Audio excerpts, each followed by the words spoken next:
¿por qué piden cargas de apoyo para un caso de asilo? Rosa, lo que pasa es que cuando uno tiene un caso de asilo, uno tiene que corroborar la historia. Tu credibilidad es muy importante. Entonces, ¿qué es lo que pasa? Que tú estás entrando al país y tú le estás diciendo al país que tú tienes mucho miedo de regresar porque X o Z razón y le estás pidiendo que te den refugio. La mayoría de la historia está saliendo de tu boca. Eso es evidencia, o sea, tu declaración es evidencia y cuando tengas un testimonio, por ejemplo, en corte o lo tengas frente de un oficial, ellos van a tener que creerte.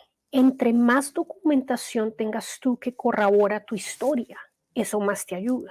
Por ejemplo, si tú dices, es que yo soy cubana y yo participé en las marchas contra el gobierno y en ese momento pasó algo, se volvieron muy violentas, el gobierno me persiguió y bla, bla, bla, y por eso me tuve que venir de Cuba. Cuando tú vienes a contar esa historia, si tú dices, no, es que yo me vine porque la situación en Cuba y la situación en Venezuela está muy difícil, eso no va a ser suficiente para uno probar un caso de asilo. Necesitas hechos, contar la historia, qué fue lo que es difícil, participaste en las marchas. Entonces, para un caso como esos, ¿qué le diría yo a mi cliente?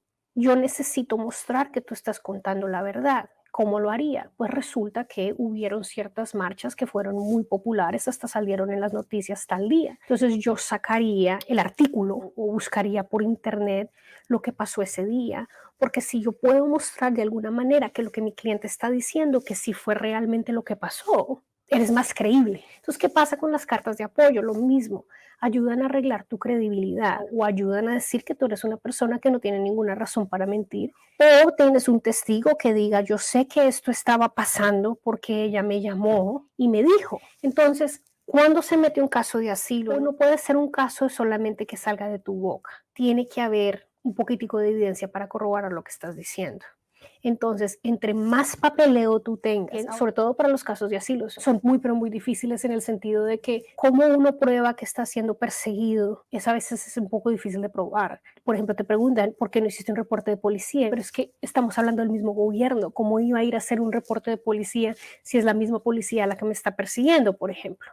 Entonces hay que buscar otras maneras para que cuando tú se lo presentes a un juez, no llegue uno, como dicen en Colombia, con un chorro de babas, ¿no? Entonces, esa es la idea.